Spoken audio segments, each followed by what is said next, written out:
da apresentação também, para que vocês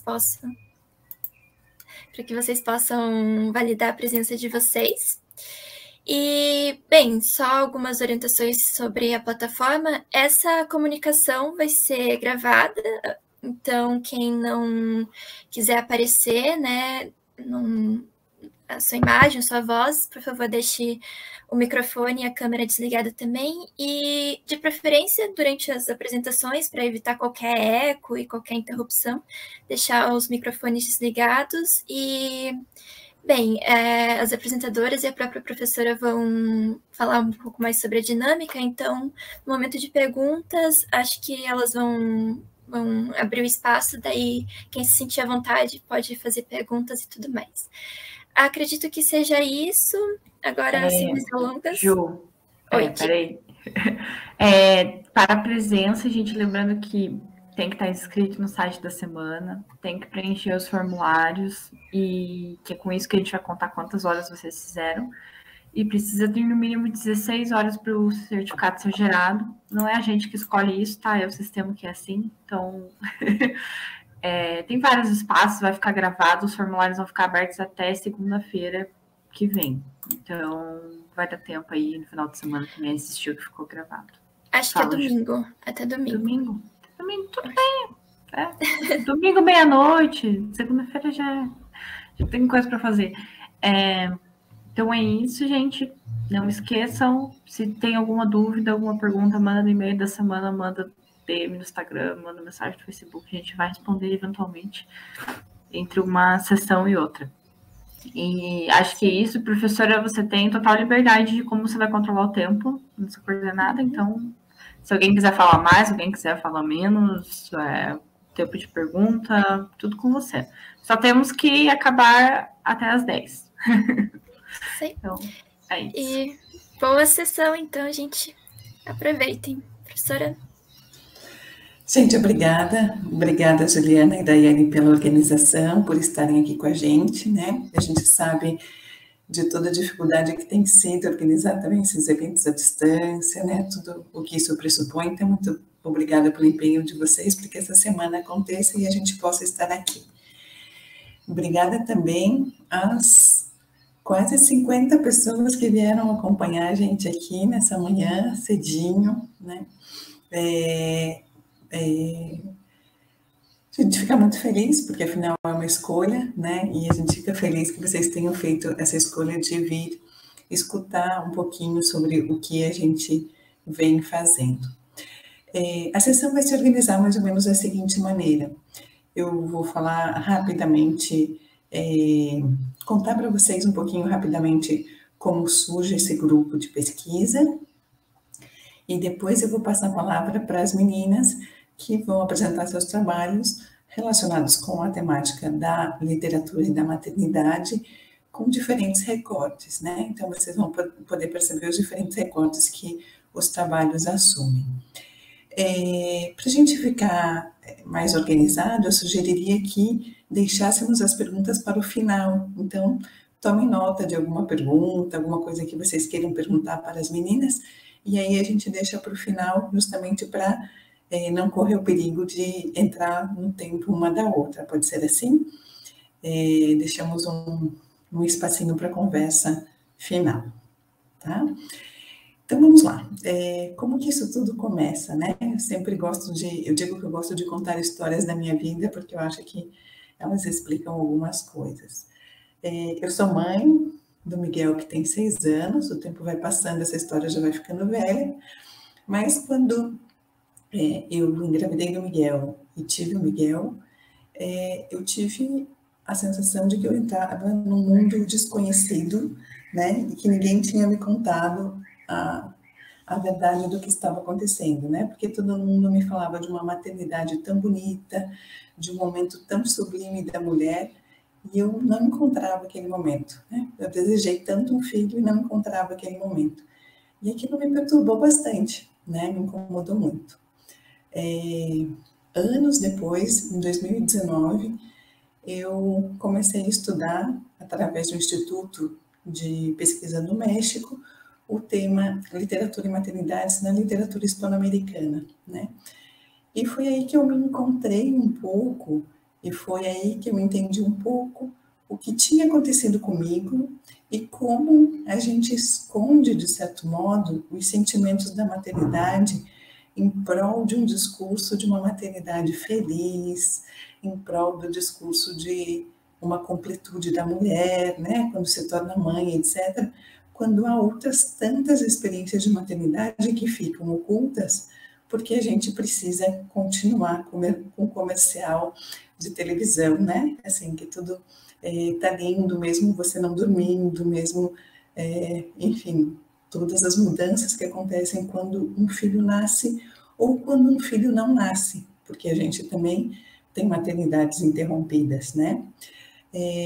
Essas todas outras maternidades, nós costumamos chamar de maternidades dissidentes, ou seja, são aquelas maternidades que distam, que são diferentes desta maternidade prototipo, modelo, né, que é de modelo patriarcal que a gente tem, dessa mãe que vai se abnegar, que vai cuidar desse filho, mas vai continuar trabalhando, que vai cuidar da casa, que vai dar conta de tudo, né?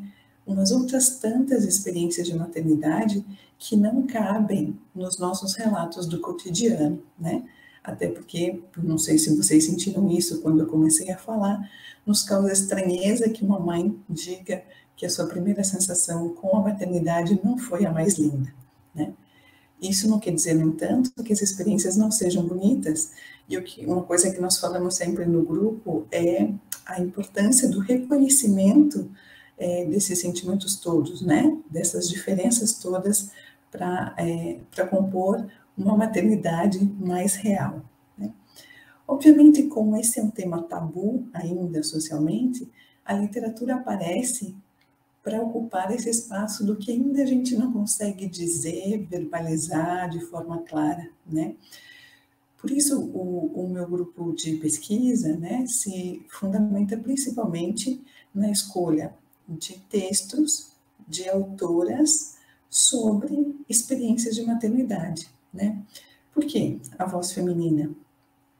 Não excluímos o masculino no sentido, né, não queremos aqui, mas esse relato da dissidência, ou seja, esse relato da mãe e da sua experiência materna na voz feminina, ele é potente no sentido que são essas mulheres que nos relatam a dissidência, né? Essa dificuldade de romper com esse modelo que eu já falei anteriormente, né? De uma maternidade feliz.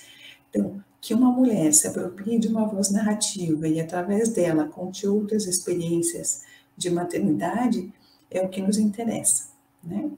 Então, hoje vocês vão escutar aqui o trabalho que as meninas vêm desenvolvendo, cada uma, né, dentro de um espaço, umas com texto narrativo, outras com texto poético, outras com relato. Vocês vão ver como isso vai se organizando ao longo das apresentações, de modo de maneira muito introdutória, porque o nosso grupo é muito recente, elas vão apresentar para vocês como essa figura da maternidade se constrói ou se representa nas obras que elas estão trabalhando, certo? E justamente a ideia aqui é apresentar para vocês diversidades de experiência de maternidade, né? Para que a gente também possa ir ampliando esse horizonte de expectativas, né? Também do que é ser mãe, do que é viver a maternidade. Tudo bem? Então, a gente vai começar com as apresentações agora e vou convidar a Rayane para que ela tome a palavra e comece a expor. Como a Juliana falou, eu estou tentando gravar essa exposição, no entanto, como a gente tem um tempo muito curto, talvez nem aconteça de gravar inteira, mas quem não, né, quiser que a sua imagem e a sua voz seja divulgada, por favor, pode fazer perguntas e comentários no bate-papo, tá bom? Mais uma vez, obrigada por estarem aqui, por estarem com a gente, espero que vocês aproveitem e conversem com a gente no final da sessão. Muito obrigada.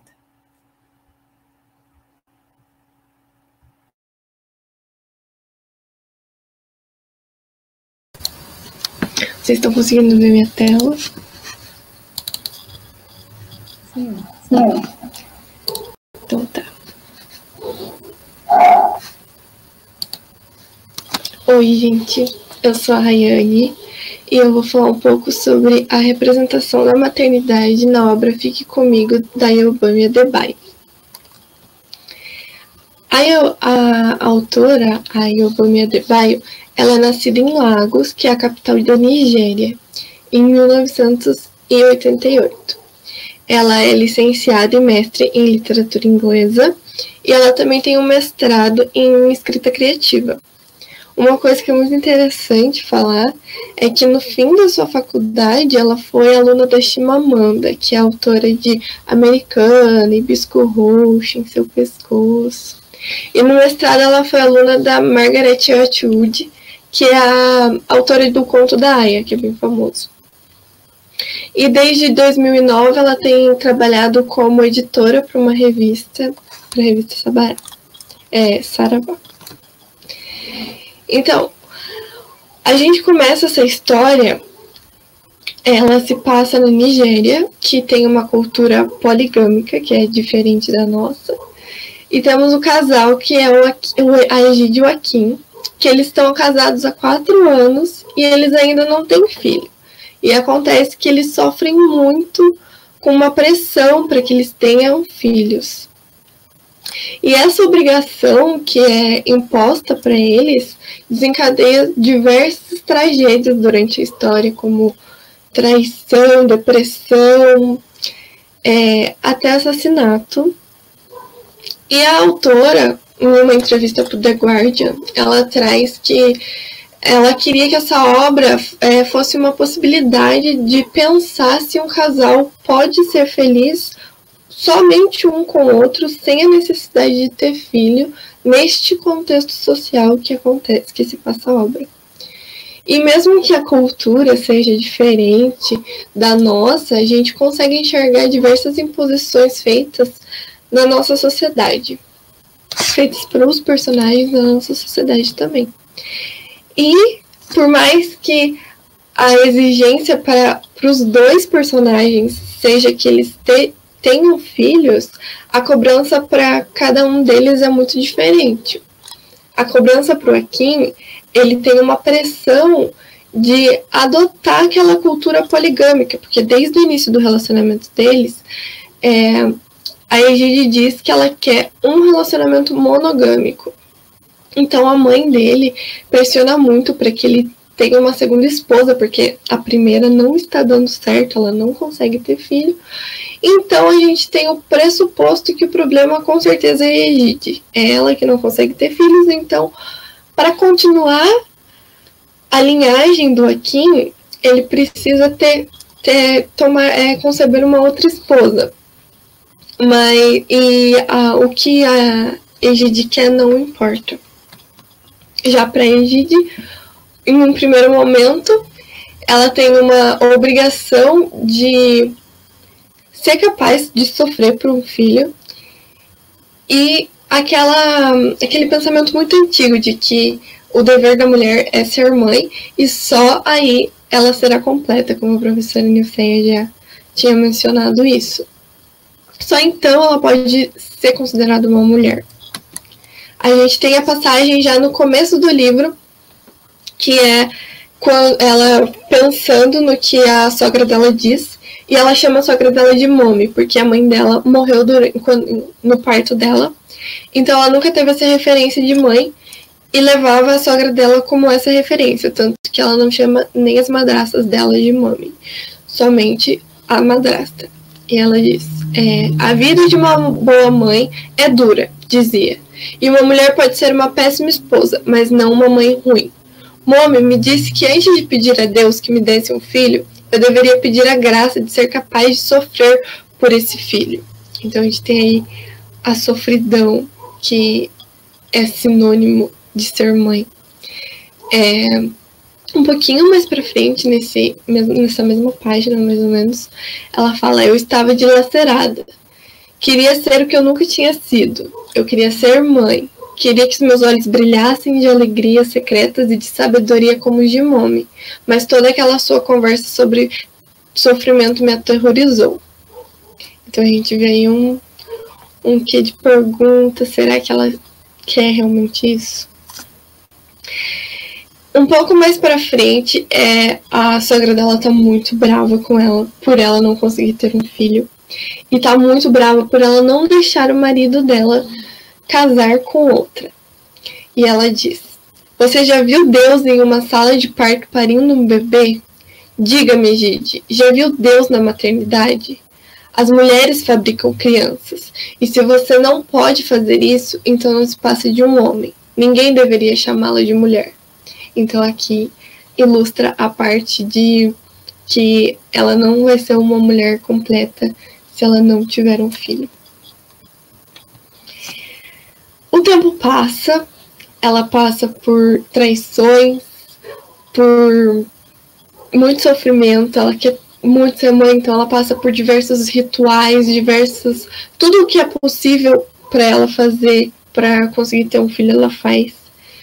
E ela passa por muito sofrimento, passa por gravidez psicológica, então um grande sofrimento. E a gente vê todo o tempo essa culpa da infertilidade sendo depositada nela. E é uma culpa depositada por ela mesma até. Ela não se questiona em nenhum momento se realmente aquilo é uma culpa dela. E quanto isso é parte dela, ou é um reflexo da sociedade que ela vive, a gente não sabe, porque isso é um fato profundamente enraizado na personagem. Mas a gente pode ver que quando fala de sofrimento, ela consegue pensar um pouco, se questionar um pouco sobre isso. E não é por falta de tentativas que ela não engravida, né? Porque ela faz muitas loucuras. Mas quando ela finalmente engravida, essa pressão não termina, ela continua. Agora, o papel dela é ser uma mãe perfeita. E, nesse sentido, a autora ela traz a mãe perfeita como aquela que se dedica unicamente e exclusivamente aos filhos. E que o bem-estar das crianças é total responsabilidade da mãe também. Então, quando ela tá ela tá grávida, ela descobre que tá grávida, ela diz: eu estava prestes a me tornar mãe. Havia muito em jogo. Eu tinha que ser calma e amável, ou pelo menos aparentar ser. O destino do meu filho, ainda não nascido, dependia disso. Por quê? Quando a mãe dela morreu, não sobrou ninguém para cuidar dela. As madrastas dela odiavam ela. O pai dela meio que culpava ela por ter matado a sua mãe. Então, talvez tenha sido uma coisa meio inconsciente dela de pensar que se ela não poderia ser uma mulher má durante essa gravidez, porque caso alguma coisa acontecesse com ela durante o parto, alguém deveria amar ela e, consequentemente, amar o bebê dela, então cuidar desse bebê. Então, a gente passa por um processo que ela descobre que o filho dela tem anemia falciforme e ele está prestes a morrer nesse momento. Então, uma nova cobrança cai sobre ela. Ela começa a se culpar por conta daquilo, por conta da doença, e diz que uma mãe deve estar vigilante, deve estar pronta e disposta a acordar 10 vezes durante a noite para alimentar o seu bebê. Depois da vigília intermitente, ela precisa ser capaz de enxergar tudo com clareza na manhã seguinte, para que possa notar qualquer alteração em seu recém-nascido. Uma mãe não pode ter a visão embaçada. Deve notar se o lamento do seu bebê é muito alto ou muito baixo. Deve saber se a temperatura da criança aumentou ou caiu. Uma mãe não deve deixar passar nenhum sinal. E ela deixou, então... Ela se culpa muito. E um pouco mais pra frente, ela tem mais um bebê. Depois que seu primeiro bebê morre. E novamente ele tem a anemia falciforme. e novamente ele está prestes a morrer, e ele, numa crise, ela se culpa de novo por isso, dizendo: para mim 50% do seu sofrimento era minha culpa. Fora eu que o deixara doente. Eu tinha transmitido meu gene da anemia falciforme para ele. Meu corpo produzira o defeito no dele. Quando eu me esquivava do desespero, eu não me escondia da dor. O mínimo que eu podia fazer era compartilhar com ele o que eu tinha causado. Sendo que não era uma cobrança que ela deveria estar fazendo por ela mesma, né? Então, o seu segundo bebê morre. É muito triste. Só que ela já tá grávida do seu terceiro. E ela tá dilacerada. Ela tá vivendo um luto que não permitem ela viver. E ela sofre muito por isso também. Porque as pessoas falam que, imagina se ele morresse quando ele fosse maior, né? Então a dor dela é anulada, porque ela pode ter mais um filho quantas vezes ela quiser. E quando ela sai para uma viagem com uma amiga dela, nesse terceiro bebê ela já tenta manter o máximo de distância que ela consegue, porque ela diz que ela não vai conseguir salvar o seu bebê. E então ela prefere evitar a dor de alguma forma, diminuir um pouco o impacto que vai causar, porque ela sabe que o seu terceiro bebê também tem anemia falciforme. E esse bebê tá com o Akin nesse momento, e ele tem uma crise, e ele liga para ela, falando o que eu faço, né, porque com os outros filhos era ela que estava no centro, ela que sabia o que fazer, ela que passava a noite sem dormir, ela que estava desesperada, e ela falou: leva ele pro hospital, é o único jeito. E aí o mundo dela caiu, ela já vive o luto pela terceira filha dela, e diz que não vai voltar mais pra onde eles vivem, e vai deixar o marido dela, porque ela não aguenta passar por isso de novo. E ela diz novamente, ela abandonando esse papel de boa mãe, dizendo: uma boa mãe aguardaria o inevitável telefonema, voltaria para a Ilesa para receber as visitas, aceitaria as mensagens de condolências com grande sofrimento, desempenharia seu papel de mãe de Hotme, mesmo que ela tivesse morrido, e depois de ter feito tudo isso, só então eu poderia deixar meu marido. Mas eu estava cansada e não havia mais nada em Ilesa para mim. Então ela deixa o seu marido, e depois de um tempo, depois de alguns anos, ela volta para o enterro do pai desse marido, porque ele convida ela, e descobre que na verdade sua filha sobreviveu. E ela perdeu todo esse processo, né, de acompanhar o crescimento da sua filha, que ela já tá no começo da faculdade, então de novo ela sofre muito. Então nessa obra a gente passa pela culpa do não conseguir ser mãe, a culpa do ser mãe e não conseguir salvar os seus filhos da anemia falciforme, e a culpa do ser mãe e abandonar seu filho por querer um recomeço. E além disso, a obra mostra que as consequências que essas cobranças sociais e culturais têm na vida privada são absurdas. E mesmo que seja muitos plot twists e, nossa, meu Deus, isso não vai acontecer na vida real, a gente consegue ver várias discussões que, em diferentes níveis, a gente consegue se identificar em todas as cobranças. E que também a gente, às vezes, impõe para os outros. Então, é isso. Muito obrigada. Obrigada, Maíra. Agora, vou pedir para a Isabela.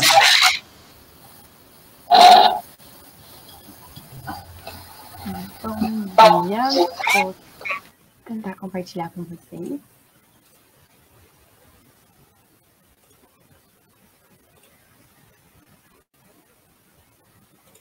conseguem ver? Vamos lá, Luísa.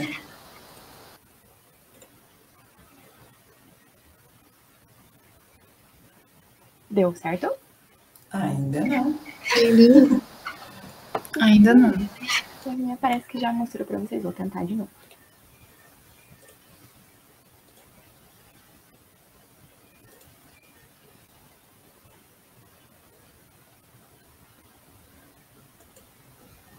Ah, apareceu?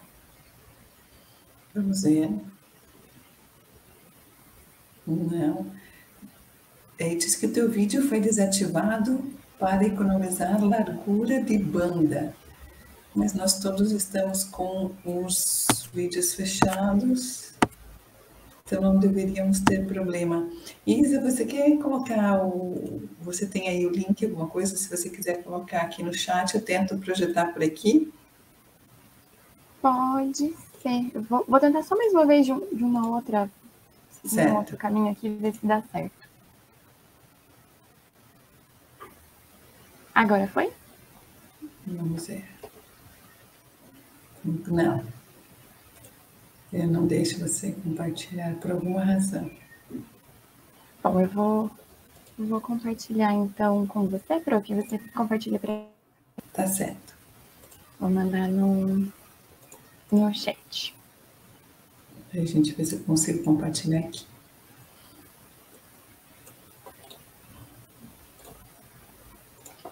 Ai, tecnologias são a salvação e o caos. Bem-vindos à tecnologia, né? Vamos ver. Tá, aqui abriu. Ai, que responsabilidade é minha agora, né? Perdão. Calma aí. Deixa eu pôr no modo apresentação. Voltamos aqui. Só um segundinho. Muita calma com essa pessoa também. Vamos ver se eu aprendi o que nos ensinaram aqui. Guia do Chrome, a simbologia, compartilhar. Vejam lá, vocês estão vendo? Foi. Sim. Então, calma aí que eu vou pôr apresentar. Legal. Fiquei sem graça, ele não gostou de mim. É para eu trabalhar um pouquinho, Isa. Obrigada, Pro. Só vou me mutar aqui, só um pouquinho. Que como eu não consigo, eu vou ficar aberta. Obrigada. Bom dia de novo, pessoal. Eu sou a Isabela. Eu vou falar um pouquinho hoje sobre a simbologia do voo da maternidade dissidente em O Peso do Pássaro Morto, um romance de 2017. Pode passar, prof. Por que falar da simbologia, né? Por que tratar, abordar essa simbologia num romance como esse? Em nossos encontros do grupo de pesquisa, agora da iniciação também, a gente discute muito sobre diferentes representações dessas maternidades dissidentes, como a Nilceia mencionou no início da nossa coordenada. E a gente discute como essas representações estão presentes em diferentes gêneros textuais e literários também, como filmes, romances, poemas, relatos, livros técnicos e também teóricos. Mas quando a gente pensa nessas representações, é importante a gente pensar também de que forma essa representação é construída, quais são os elementos que contribuem para que a gente não só visualize aquela imagem, mas para que a gente de fato a compreenda e compreenda também tudo o que ela significa para a gente. E para falar de como essa representação foi construída, é importante falar também de quem a construiu. Então, a autora de O Peso do Pássaro Morto é a Aline Bay, nascida em São Paulo em 1987. Ela é formada em artes cênicas e também em letras pela PUC de São Paulo. Escreve desde muito nova, produzia textos curtos, contos, mas ela sempre se achou não merecedora de ser escritora, ela não se enxergava como parte dessa comunidade, né? E foi só na faculdade de letras que ela de fato começou a entender que a sua produção era relevante. E também tinha toda a questão de insegurança dela não se encontrar em um gênero literário. Ela escrevia, mas não conseguia se encaixar. E acabou se encontrando depois na prosa poética. Então, as obras dela, principalmente O Peso do Pássaro Morto, e nos trechos que eu trouxe para a apresentação, eu tentei manter essa disposição textual, se caracterizam por essa mesclagem entre a prosa e a poética. Então, a gente não dá para dizer nem que é um nem que é o outro. Então, ela se encontra nessa nova categoria, de certa forma, e afirma que foi, inclusive, nessa insegurança, nesse não encaixe, que ela decidiu estabelecer a própria identidade. O Peso do Pássaro Morto, ele foi premiado. Você pode voltar por favor. Ele foi o livro de estreia dela, que foi vencedor também do Prêmio São Paulo de Literatura. E ele teve, se eu não me engano, está na sua 17ª reimpressão já. E foi muito difundido, foi muito conquistado por várias pessoas, principalmente por um trabalho da Aline Bay. Ela conta em uma entrevista ao UOL que ela mesma, quando alguém publicava, por exemplo, um trecho do livro no Instagram ou qualquer plataforma que fosse, ela entrava em contato com aquela pessoa, entrava em contato com todos aqueles que tivessem reagido de alguma forma àquela publicação, por comentários, compartilhamentos e afins. E ela diz que entrava em contato com todas essas pessoas para dizer: oi, eu vi que você comentou ali, você não quer comprar meu livro, não? Olha, tá aqui meu livro, custa tanto, tá tal plataforma, você não quer comprar, já que você gostou do trecho? Então, muito do alcance que o livro teve foi muito por um trabalho personalizado dela também, dessa dedicação, né? De fato, como uma escritora independente, ela publicou por uma editora um pouco menor também, de conseguir fazer o livro dela alcançar tantas mais pessoas. Agora pode passar, obrigada. Em relação ao Peso do Pássaro Morto, a obra retrata em um ritmo único a vida de uma mulher sem nome, dos seus 8 aos 52 anos, expondo, explorando e compreendendo as suas vivências, sua identidade e a sua maternidade, todas marcadas de um jeito ou de outro pelo sofrimento. A autora afirma que ela decidiu, quando foi produzir o livro, escrever sobre o verbo perder. E ela decidiu também que ele deveria ser ocupado, só faria sentido se ele fosse ocupado pelo corpo de uma mulher, já que para ela, nós mulheres somos as que mais somos atingidas pela violência e sofremos mais, principalmente considerando a sociedade machista e patriarcal em que a gente vive. Então, esse retrato da perda, ele pode passar, prof, obrigada. Ele é construído e ele é retratado na pele dessa protagonista sem nome, o que abre espaço para todas as mulheres que, infelizmente, podem ocupar esse lugar também. Então, a obra é narrada em primeira pessoa, mas em momento algum, mesmo nos diálogos que se fazem presentes e que são retratados, em momento algum a gente tem o nome dessa protagonista. E isso deixa muito aberto, né, essa margem de que qualquer uma, e todas, podem acabar sendo essa mulher e podem estar ali na pele dela também. Ao se tornar mãe, devido a uma violência que ela sofreu, e sem ter tido qualquer possibilidade de escolha, ela perde a si mesma na maternidade, que não foi uma bênção, e sim foi um peso. Então, a vida dessa mulher já é marcada pela perda desde muito nova, ela perde para a morte pessoas muito próximas e queridas, mas é principalmente ao se tornar mãe, depois de uma violência sexual, e não poder escolher, né, o que fazer a partir disso, que ela perde a si mesma, e que essa maternidade para ela se torna um peso. E ela mesma fala, né? O que eu estaria fazendo se eu pudesse ter escolhido fazer alguma coisa? Eu ainda gostaria de ser a moça. Elas voam, sem precisar de asas ou colocar a mão no bolso, e sim o contrário, enquanto eu, em terra firme. Então, após dar à luz, a protagonista ela se vê desconexa de sua realidade e ela não consegue amar ou nutrir sentimentos de fato de afeto e de carinho pelo próprio filho, porque ele é a cara do seu violentador, ele relembra muito o ex-namorado, né, da personagem principal. Inclusive, no trecho seguinte, ela comenta: ainda assim, quando um bebê nasce, uma flor brota no peito e sai pelo leite da mãe. É assim que os bebês crescem, se alimentando dessa flor invisível. Algumas pessoas chamam ela de amor. Procurei a tal no meu peito descampado, por 9 meses, e depois no hospital, em casa, com o menino no berço e os anos passando. Procurei em cada canto, nenhum sinal da flor. Então, ela já demonstra logo no início que ela tem ali o filho, ele tá ali com ela, ele é o filho dela, mas essa flor não nasce, essa flor não tá ali nela, não foi ela que escolheu aquilo, e ela não tem, querendo ou não, fazendo uma analogia, né, com a flor, ela não é um território fértil para que essa flor nasça. A mãe, ela tá presente nessa relação com o filho, mas quem o cria, de fato, acaba sendo uma vizinha, que o menino adora, já que mãe e filho têm uma péssima relação, já que para ela essa maternidade representa não qualquer peso, mas o peso de um pássaro morto, de sonhos e oportunidades de voo e de liberdade que foram tiradas dela no momento que o filho acabou sendo concebido. E essa simbologia do voo, inclusive, ela está muito presente em diferentes momentos da obra. E por isso eu escolhi retratar ela aqui durante essa apresentação também. Ele se faz presente nas cartas de avião, nas cartas de aviões de papel que ela mandava ainda criança para sua amiga Carla, que foi uma das primeiras mortes que ela precisou vivenciar, né, uma das primeiras perdas.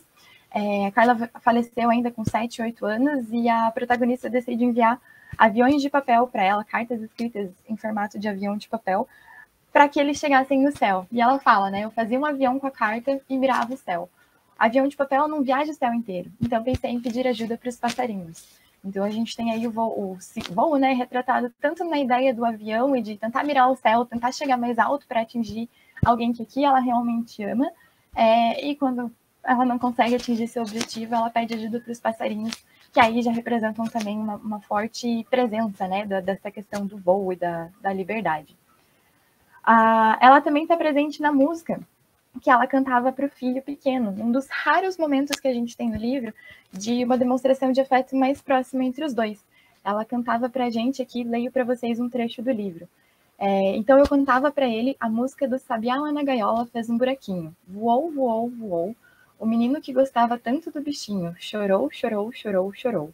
Sabiá lá na gaiola fez um buraquinho. E o Lucas no meu colo, a cabeça no peito, voou, voou, voou, voou. O menino que gostava tanto do bichinho. Ele dormia antes da música acabar. Então, aqui, de novo, né, uma música que retrata um pássaro, um sabiá, que retrata o voo, marca tão forte o voo, ainda com uma relação de sofrimento, né, porque depois que o pássaro voa, o menininho chora, mas durante um momento que é um dos poucos do livro que, de fato, há uma relação de mais carinho entre mãe e filho. Além disso, essa ideia do voo está presente também, e aqui como motivo de medo, na protagonista de 7 anos, que tem pavor de borboletas. Ela fala, né, eu tenho muito medo de borboleta, e a minha escola, cheia de verde, era cheia de asa também. E esse medo dela parece refletir o medo da menina que ainda não se encontrou no mundo e não se encontrou na sua liberdade, então a ideia do voo é algo assustador. E principalmente em relação à borboleta, né, da lagarta, ainda que não enfrentou o casulo, não teve de quebrá-lo para finalmente lançar-se ao voo. Com o tempo, essa ideia da liberdade começa a fazer mais sentido para ela e ela decide que ela quer ser aeromoça e viajar ao mundo, conhecendo novos lugares. Ela fala, viajar ao mundo em busca da rua mais bonita que já nasceu. Existe avião. Avião mesmo, do chão, é muito alto. Ele leva mais longe, mais rápido, maior número de pessoas para os lugares que elas precisam ir. Então, avião é Deus? Ele pensa que eu não vou entender Deus sendo um tipo de máquina, com gente que trabalha dentro usando terno e saia para voar o mundo. Eu vou ser assim, quando tiver um emprego. Vou trabalhar dentro de Deus. Meu pai me contou que chama aeromoça o que eu quero ser. Então ela coloca na cabeça, já na sua adolescência, que ela quer ser aeromoça, ela quer conhecer o mundo e ela quer poder estar voando, né? Ela faz essa relação de que ela imaginava então que o avião era Deus, né? Se ele estava lá no alto, tão longe, e que era isso que ela gostaria de ser. O desejo, no entanto, é interrompido e é finalizado pelo nascimento do Lucas, que é o seu filho, fruto da violência sexual. E para conseguir sustentar ambos, ela se torna secretária, em terra firme. E o sonho de alçar voo já é uma realidade muito distante. Quando o Lucas é adolescente, e a relação dos dois parece estar num momento um pouco mais conflituoso, de fato, e até ambivalente, porque é o começo da relação, né, em que ela começa a perceber que ela deveria ser mais próxima do filho. Que toda vez que ela conversa com ele está de fone no ouvido, que a primeira coisa que ele responde para ela é não. Que os dois não conseguem ter uma refeição em conjunto, mas que o Lucas adora almoçar e jantar com a Beth, que era a vizinha que cuidava dele. Então, ela começa a sentir que deveria ser diferente, mas ainda assim ela não consegue se conectar, porque ela nunca conseguiu contar para o filho que ela foi estuprada, que ela sofreu uma violência sexual. Então, ela não consegue dividir isso nem com o filho, nem com ninguém sabe pelo que ela passou. E pelo fato do filho remeter tanto, lembrar tão fisicamente o Pedro, né, o violentador dela, ela não consegue manter essa conexão. E num desses momentos, quando logo após essa reflexão, ela descobre que o filho está matando passarinhos com estilingues, o que era coisa de criança, que as outras pessoas consideravam coisa de criança. E ela fala, meu filho arrumou um estilingue não sei de onde. Da janela do quarto, o Lucas e os amigos bolaram um plano de matar passarinhos. Eles gostam de ver brutalmente interrompido algo delicado que estava em movimento. A pedra no céu, a pedra no estilingue, a pedra no corpo, o corpo no chão. Então aqui essa cena para ela, o fato de perceber que o seu filho está brutalmente interrompendo o voo de alguém, né, de um pássaro que era só para estar voando, que estava cumprindo a sua função de voo, para ela é algo muito, muito forte. E acaba gerando uma extrema revolta na protagonista, que chega inclusive a dar um tapa na cara do filho, né, ali num momento de tensão, de conflito e de revolta também, o que acaba afastando os dois ainda mais. Essa cena ela é muito marcante porque ela representa o quanto o filho, enquanto semelhança do pai, ao interromper o voo dos pássaros, também remete e repete, de certa forma, o voo interrompido da mãe, ao abate repentino que ambos, tanto ela enquanto, né, a protagonista, e os pássaros sofreram. Ela fala, funeral, colocavam os pássaros em caixas de bis, convidavam pessoas, não me convidaram. O que eu estava criando? Um monstro? Que enterra a morte prematura num evento para convidados que pensam, isso é coisa de criança? Isso é tudo que destrói a possibilidade de um mundo um pouco menos cruel, com os mais fortes abusando dos mais fracos, e o pai do Lucas dentro dele, e o pai do Lucas dentro de mim. Então, o filho acaba sendo para ela uma representação dessa herança masculina, e uma representação ainda mais forte em questão da aparência de tudo aquilo que ela sofreu quando mais nova. Com a protagonista já um pouco mais velha e o Lucas morando em outro estado, ele decide cursar a faculdade em Minas Gerais, e eles moravam em São Paulo, a gente tem a chegada do vento, que é o propiciador e mantenedor do voo, né? E que interrompe a visita tímida e de surpresa que a protagonista faria ao filho. Então, eles já estavam, a mãe e filho já estavam, se não me engano, há 2 anos sem se ver, de fato, desde que o Lucas tinha ido para a faculdade, ele convida ela para ir até lá, ela recusa, mas decide, bom, uma visita não vai fazer mal, né? O que custa eu ir até lá visitar ele? E é no meio dessa visita, no meio da estrada, de fato, que ela e o cão se encontram em um posto de gasolina de beira de estrada e criam uma relação quase que imediata.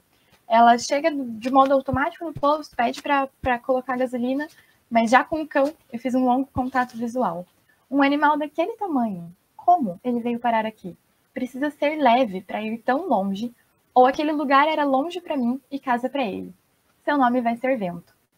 E essa escolha do nome que ela dá ao cachorro, tão pontual, ela parece simbolizar, principalmente considerando o vento, né? Quanto os passarinhos planam no vento, quanto o vento faz a pipa voar. Então, quanto o vento é simbólico em relação à ideia de voo, isso parece simbolizar finalmente o poder de escolha dela, a chance de liberdade dela estar tomando uma decisão por si própria e de fato estar conquistando o seu espaço, né? O seu voo de fato.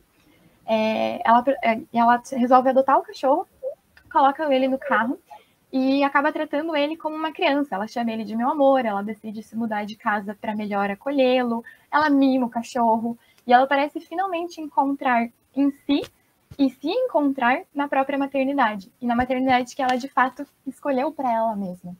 E ela até comenta, né, isso mais no início do livro, mas se encaixa muito bem com esse final. Ela afirma, minha mãe insistia, dizia que o amor era um vento, logo passa e começa outro com tanta naturalidade que você nem percebe. Então ela e o vento acabam criando uma relação muito forte, muito bonita, de fato. Ela começa a ouvir mais música, começa até a conversar com outras pessoas. Então você percebe de fato uma mudança na protagonista que parece agora sim estar realizada. Porém, assim como as borboletas, o voo da protagonista e do próprio vento foram breves. O vento acaba sendo atropelado e em relação ao sofrimento, a protagonista não sobrevive também.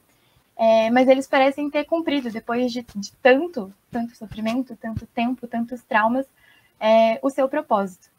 E é por meio dessas representações, né, e aqui o fato de ter sido algo tão breve, a gente até pode pensar na borboleta, né, que ela tinha medo lá no início, ela acaba tendo um voo muito breve também, assim como as borboletas têm.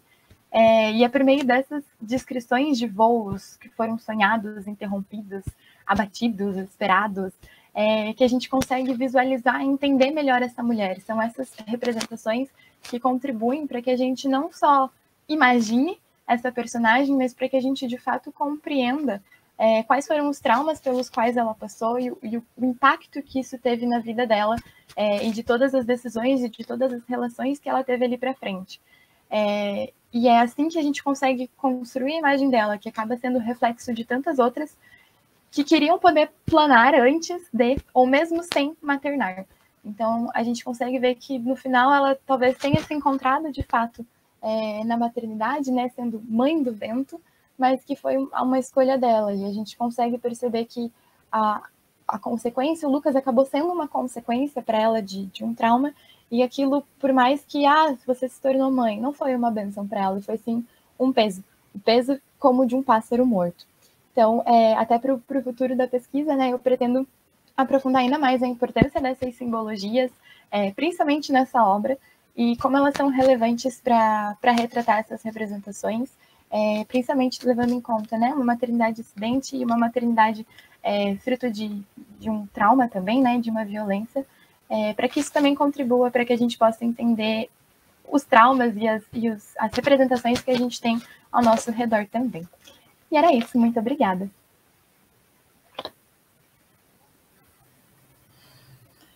Isso, muito obrigada. Agora a gente chama a Luana. Opa, então vamos lá. Vocês estão me ouvindo direitinho? Estamos, Lua. Beleza. Então, vocês estão conseguindo ver? Sim, também. Uhum. Eba. Então, vamos lá. Então, bom dia, pessoal. Eu sou a Luana e eu vou apresentar agora sobre as representações das maternidades homoafetivas inscritas em primeira pessoa. Então, eu parto da teoria tanto da Adrienne Rich quanto da Judith Butler, e eu proponho a minha reflexão partir um pouco o começo da minha reflexão parte dessa questão, né, da heterossexualidade compulsória e se o parentesco é sempre tido como heterossexual. Então, a Rich tem uma contribuição interessante ao colocar a heterossexualidade compulsória como uma instituição, ou seja, ela coloca a heterossexualidade compulsória ao lado do patriarcado, ao lado do capitalismo, ao lado das grandes instituições que regem e regulam e oprimem as mulheres. Então, a heterossexualidade compulsória seria esse modelo que a gente tem como base e que a partir do qual todas as relações são heterossexuais. Então, o compulsório seria no sentido de que se existem essas relações majoritariamente, é justamente por ser um modelo padrão que a gente acaba adotando e não necessariamente algo que todo mundo opta por seguir. E já a contribuição da Butler, ela relaciona essas três questões, que seriam o parentesco, o casamento e a reprodução. Então, como a reprodução, o fim é a reprodução, o casamento, teoricamente, teria que ser heterossexual, porque é dessa forma, teoricamente, que se dá a reprodução. Eu digo teoricamente só porque a gente sabe que tem outras formas de fazer isso agora, mas é claro que a reprodução ainda é muito, enfim, precisa ser, não precisa, mas em termos, a heterossexualidade é o que tem como fim a reprodução. Então, tendo a reprodução como objetivo final, o casamento vai ser heterossexual e o parentesco também. Então, a Butler traz essa questão do parentesco sempre ser tido como heterossexual porque ele tem esse fim nessa reprodução. E isso, mais uma vez, é um modelo, são relações que regem a sociedade, por assim dizer, e são modelos a serem seguidos que a gente acaba tendo como base, que vai determinando as relações sociais que a gente encontra. Então, a Butler e a Rich trazem essas contribuições e eu parto disso justamente com essa reflexão de o que a gente tem como base, como padrão na sociedade. É a heterossexualidade. Então, partindo para as maternidades dissidentes, essas maternidades seriam tudo que foge a esse padrão. Não necessariamente apenas o heterossexual, porque tem vários tipos de maternidades dissidentes, mas justamente essas maternidades que não seguem os modelos pré-determinados pela sociedade. Então, o modelo, por exemplo, de casamento, o modelo de relação econômica, etc. Então, elas fogem a esse tipo de modelo e também especificamente ao que é esperado de uma mãe. A Esther Vivas, no livro dela que se chama Mãe Desobediente, ela traz uma reflexão bem interessante no começo do livro, que ela fala o seguinte: a gente tem também, além da heterossexualidade compulsória, a gente tem que dá para chamar de maternidade compulsória, né? Porque a gente sabe que ainda é muito presente na sociedade a ideia de ser mãe para uma mulher, também como grande objetivo de vida. Então, nós mulheres somos muito incentivadas a isso. Ainda é um tabu uma mulher querer dizer abertamente que não deseja ser mãe, por mais que se esteja vendo que isso é um desejo crescente por parte das mulheres, de não serem mães, de romper com esse padrão, enfim. Então, a Esther Vivas fala que, apesar de ter todo um incentivo por parte do Estado, das relações, enfim, de incentivar as mulheres a serem mães, não apenas incentivar, mas quase que forçar elas a serem mães, a partir do momento que as mulheres são mães, elas não têm esse apoio de nenhum lado. Então, tem uma força uma força de um lado, né, forçando que as mulheres sejam mães, e de outro lado, elas não têm nenhum apoio a partir disso, né? Não tem uma rede de apoio, não tem políticas públicas que incentivem. E claro que a gente está num período de transição e melhora dessas questões, mas ainda assim é muito nítido ver o quanto as mulheres são abandonadas à própria sorte, a partir do momento que elas são mães de fato, né? Então, romper com essas questões também já é exercer uma maternidade dissidente. Então, aqui eu trago só uns exemplos para vocês dos tipos de maternidade dissidente, né? A gente tem a mãe solo, tem a madrasta, tem a mãe adotiva, que também pode ser mãe solo, né? É possível a gente fazer cruzamentos desses tipos de maternidade. Tem a maternidade preta, tem a maternidade homoafetiva, que é a que eu vou falar aqui, e tem diversas outras. Então, partindo para a maternidade homoafetiva, o que é a maternidade homoafetiva? É a relação de duas mulheres cis ou trans que têm filhos, né? Então, é a maternidade exercida por essas duas mulheres. Tem outros nomes para isso também, que seria a dupla maternidade ou maternidade lésbica e bissexual. E também é importante destacar que tem uma diversidade dentro da maternidade homoafetiva em relação aos métodos de concepção, por exemplo. Elas podem recorrer a um banco de sêmen, elas podem ter um doador talvez mais próximo delas, mas que, enfim, seja apenas doador. Elas podem fazer inseminação artificial. Tem também em relação à gestação, as duas podem gestar, uma pode gestar. Inclusive, tem também uma questão interessante na gestação, que é a possibilidade de uma oferecer os ovos, mas a outra gestar. Então, esse cruzamento também é uma questão muito interessante ali na maternidade homoafetiva, é algo muito bonito de se fazer assim, é uma possibilidade. Tem também a adoção, né, como eu já havia falado, e a amamentação. A amamentação também pode ser feita de maneira dupla, né? Então, a dupla amamentação seria quando as mães têm esses filhos e as duas amamentam. Pode ser que uma só tenha gestado, enfim, mas a dupla amamentação é justamente as duas amamentarem, e é algo que também é muito bonita, né? Uma possibilidade muito interessante de se fazer, justamente pela criação ali do vínculo. E claro que isso é feito daí com hormônios, com tratamento, enfim, mas é uma possibilidade interessante, só estou trazendo para vocês para conhecerem um pouquinho mais. Eu vou começar, então, aprofundando um pouquinho mais com a Marcela Tiboni. Ela, de acordo com a descrição do próprio Instagram dela, ela se coloca como mãe, lésbica, escritora e ativista.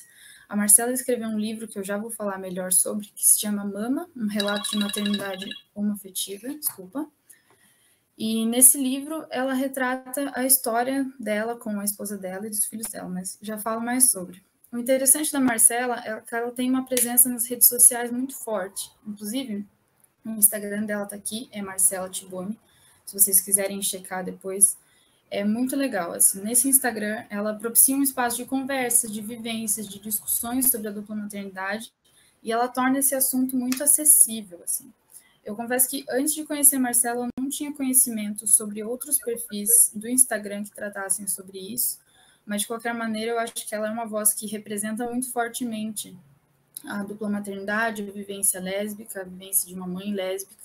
Então, isso é muito importante, né, para esse lugar, para propiciar essas discussões, para fazer com que mais gente conheça, entenda as pautas. Então, ela também ali mobiliza lives, ela fez inclusive uma live com a Ananda Costa esses tempos, que agora também teve filho com a esposa dela. Enfim, a Marcela é uma pessoa muito importante nessa mobilização. Além disso, ela está promovendo uma mobilização importante agora, que é a inserção do nome das duas mães no CPF dos filhos. Ela passou por uma situação em que ela não conseguiu inserir o nome das duas, dela e da esposa dela, no CPF dos filhos, então ela entrou na justiça, está inclusive amparada por uma organização LGBT mais estruturada, assim, para fazer essa mobilização, e estão entrando na justiça para conseguir essa aprovação. E isso é muito importante para a questão dos direitos, da democracia, né, e enfim, de promover mais igualdade para as mães lésbicas, para as mães LGBT, enfim. Agora, partindo para o Mama, contar um pouquinho mais para vocês. Mama, então, é a história da Marcela e da Melanie, desde que elas se conheceram, até o processo que elas decidiram ter 2 filhos. Na verdade, elas decidiram ter filho, aconteceu de terem gêmeos. Enfim, toda a história do relacionamento delas, a opção pela maternidade, como que elas iriam fazer, de quem elas estariam acompanhadas. Então, elas conheceram vários médicos, várias pessoas no meio do caminho, que fizeram com que esse processo fosse, assim, o mais amparado possível. E essa é uma questão muito importante, né? O quanto precisa desse amparo em qualquer maternidade, mas principalmente na maternidade homoafetiva. Esse amparo vai desde o detalhe de ter na pulseira do acompanhante no hospital a palavra mãe, porque normalmente quem fica de acompanhante para a mãe no hospital é o pai, né? Numa relação hétero, que a gente sabe que é o padrão da sociedade. Então, a Marcela dá esse exemplo que ela não tinha uma pulseirinha escrito mãe para ela, enquanto a Melanie estava lá na sala de parto. E, enfim, esses detalhes fazem muita diferença, né? Quando eles vão sendo acolhidos, quando essas questões são acolhidas de verdade. Então, é uma história muito bonita, é um relato pessoal dela, claro, mas também é uma narrativa, né? Dá para dizer que tem personagens e que uma história é contada. Então, a gente também pode encarar esse livro como literatura, o que é muito legal, porque não só informa pessoas que estão muito interessadas no assunto, né? Também serve talvez como um guia para mulheres lésbicas que queiram seguir esse caminho da maternidade, mas também é uma literatura, é uma história muito gostosa de ler e de acompanhar. Então, esse livro representa muita coisa para a discussão da maternidade homoafetiva, por ter muitos detalhes, por trazer, assim, detalhadamente e com muito cuidado todas as questões que elas passaram, e é uma forma muito interessante de aproximar todo e qualquer público dessa questão da maternidade homoafetiva. E o que me chamou a atenção, daí, a partir do momento que eu li o Mama, eu pensei, bom, quero estudar mais livros, mais relatos sobre maternidade homoafetiva. E a minha dificuldade inicial foi entender que todos os livros que eu encontrei são relatos em primeira pessoa. E isso me intrigou, porque como fazer uma análise literária a fundo quando tudo é um relato pessoal, né? Então, eu coloco aqui essa primeira pergunta. O relato em primeira pessoa é literatura? E a gente pode dizer que sim, né? Porque tem a construção dessa história, e também dá para entender a questão do lugar de fala por trás. Então, ao mesmo tempo que a gente tem ali os personagens, a gente tem uma narrativa sendo construída, a gente sabe quem que está por trás disso tudo, né? O lugar de fala de uma mãe lésbica escrevendo sobre a vivência dela é muito relevante, ainda mais no contexto atual, né? Então, a minha questão final foi se haveria outro jeito de falar sobre a maternidade homoafetiva nesse momento. E eu acredito que nesse momento, quando as coisas ainda estão muito tímidas, digamos assim, claro, a gente tem observado uma crescente, né, sobre discussões de temas importantes, uma presença um pouco mais consolidada na literatura sobre isso, mas eu observei no momento que é importante haver essa predominância dos relatos em primeira pessoa sobre a maternidade homoafetiva na literatura, nesse momento. Então, o que eu penso para o futuro seria estudar os outros livros que têm relatos pessoais de maternidade homoafetiva. Inclusive, tem um que a Marcela lançou, que agora se chama Maternidades no Plural, com outras mães que são todas mães dissidentes. E isso também eu acho que contribui muito para a gente analisar as características específicas de tais relatos e os recortes que cada dissidência os recortes que recortes que cada dissidência, enfim, aplica, né, nessas maternidades. E eu coloco aqui a questão de inverter a invisibilização. Eu achei muito interessante um post que a Marcela fez esses dias, que falava que ela, como lésbica, ela nunca é invisibilizada, no sentido de que ela nunca passa despercebida. Por exemplo, ela vai em um lugar, ela sempre recebe olhares, ela sempre recebe destaque negativo, ela está sempre sendo observada. Mas, como mãe lésbica, insistem muito em invisibilizar ela. Então, não chamam ela de mãe, não apenas por ela ser casada com outra mulher e ser mãe com outra mulher, mas também por ela não ter gestado na relação delas. Então, isso tem um peso, né? Como que você não chama de mãe só porque a pessoa não gestou? Por onde que passam esses questionamentos, né? Então, ela diz que ela, enquanto apenas mulher lésbica, ela é observada o tempo inteiro, mas enquanto mãe lésbica, ela nunca é enxergada. Então, aqui eu proponho a inversão dessa invisibilização, né? Deixar as mulheres lésbicas sem receber esse destaque negativo o tempo todo, que, claro, é uma luta que passa por toda a questão LGBT, né?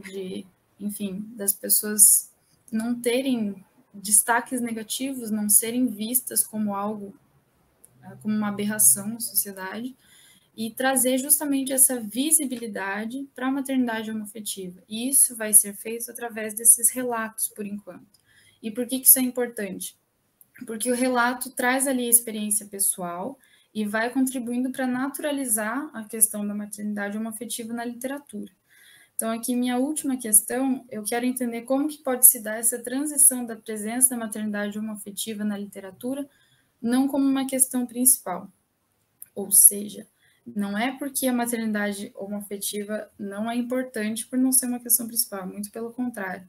É só, eu gostaria de ver isso como uma questão tão natural em um livro, na literatura como um todo, a ponto de haver personagens com mães lésbicas, haver mães lésbicas em livros, e elas não receberem um destaque assim como, nossa, algo que está ali e chama muita atenção por ser muito diferente. É justamente por estar tão natural a ponto de não ser a questão principal em um livro. Então, esse é meu objetivo final. Eu gostaria de entender um pouco mais como é que vai se dar essa transição, ou talvez propor caminhos para isso. E, enfim, essa é a questão final do meu trabalho.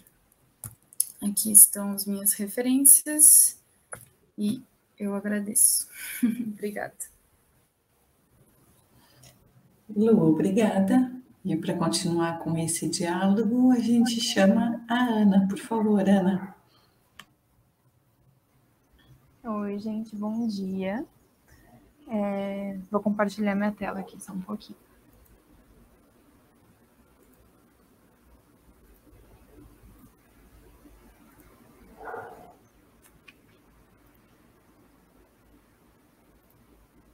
Estão vendo? Sim, Ana, tá tudo ok. Aqui. Então, bom, para começar, eu quero continuar com o gancho do assunto da apresentação da Luana. No começo da pesquisa, nós nos interessamos muito por um assunto em comum e eu resolvi pegar um caminho um pouco diferente, que também é muito importante na literatura quando a gente fala de representatividade. Quando a gente fala de maternidades dissidentes, essas maternidades dissidentes também não aparecem com muita frequência na literatura infantil. E os estereótipos heteronormativos, principalmente, eles são muito colocados por ali. Então, ao pensar em diferentes formatos de família, eu resolvi procurar por dupla maternidade na literatura infantil e questionar qual a importância dessa representatividade para uma inclusão social. E quando a gente fala de dupla maternidade, as crianças também estão enfrentando isso com a visão externa, né, da sociedade. Então, para contribuir para a minha pesquisa, eu me baseei um pouco no artigo da Judith Butler, quando ela fala sobre o parentesco reduzido em família e o campo da sexualidade medida em relação ao casamento. Então, nesse artigo, ela fala sobre a heteronormatividade, mas o parentesco reduzido em família, no sentido de que pai, mãe é família e o restante normalmente não é muito representado dessa forma. E a sexualidade medida também em relação ao casamento heteronormativo. Também, para contribuir para essa pesquisa, eu peguei um artigo da Luciane Mock e da Ana Moreira, e no qual elas falam sobre a presença e a recepção de mães lésbicas e bissexuais na escola. Então, como essas mulheres são recebidas na escola como mães. A partir disso, eu coloco um questionamento de se a escola realmente está preparada para receber a dupla maternidade, qual é a importância da representatividade para o autoconhecimento e desenvolvimento social dos filhos, né, que estão ali na dupla maternidade, e qual é a importância da literatura na representatividade para o desenvolvimento e inserção das mães e das crianças na sociedade. Quando eu comecei a pesquisar sobre a dupla maternidade na literatura infantil especificamente, eu não encontrei muitas opções, e as opções encontradas são super recentes. Então, eu vou exemplificar aqui com os livros Mãe Não É Uma Só, Eu Tenho Duas, e Minhas Duas Avós. Eu tenho aqui um exemplo de dupla maternidade e dupla avosidade. E peguei também das minhas duas avós, porque antes de serem avós, essas mulheres são mães. Então, aí a gente tem uma dupla maternidade sendo representada na literatura. No livro Mãe Não É Uma Só, Eu Tenho Duas, nós encontramos a Malu, que é a narradora, e a primeira frase do livro é: Oi, eu sou a Malu, tenho duas mães, a Mami Dora e a Mamá Lara. Durante a narrativa, a gente percebe que essa criança, Malu, que ela tem duas mães, narra uma rotina super comum, que consiste em tomar café da manhã com a família, passear com o cachorro, brincar no parque, todas essas coisas que normalmente são representadas em livros infantis com uma família heteronormativa. E eu achei muito importante ressaltar esse ponto, porque justamente não há diferença entre a Malu e as outras crianças quando se fala em uma rotina de família. As autoras do livro, Nanda Matheus e Rafaela Comisso, são formadas em letras, e elas escreveram esse livro pela necessidade de encontrar uma leitura que representasse a família que elas têm para o filho delas, o Teco. Então, mais uma vez, aí a gente tem um livro sendo escrito pela necessidade de representatividade, porque essa representatividade ainda não existe. Ela está bem apagada na literatura infantil. Coloquei aqui duas imagens desse livro para ilustrar um pouquinho sobre essa rotina comum que é narrada no livro. Tem as duas mães e a criança o tempo todo juntinho. A gente vê que é uma família comum. A única diferença é que temos duas mães ali dentro.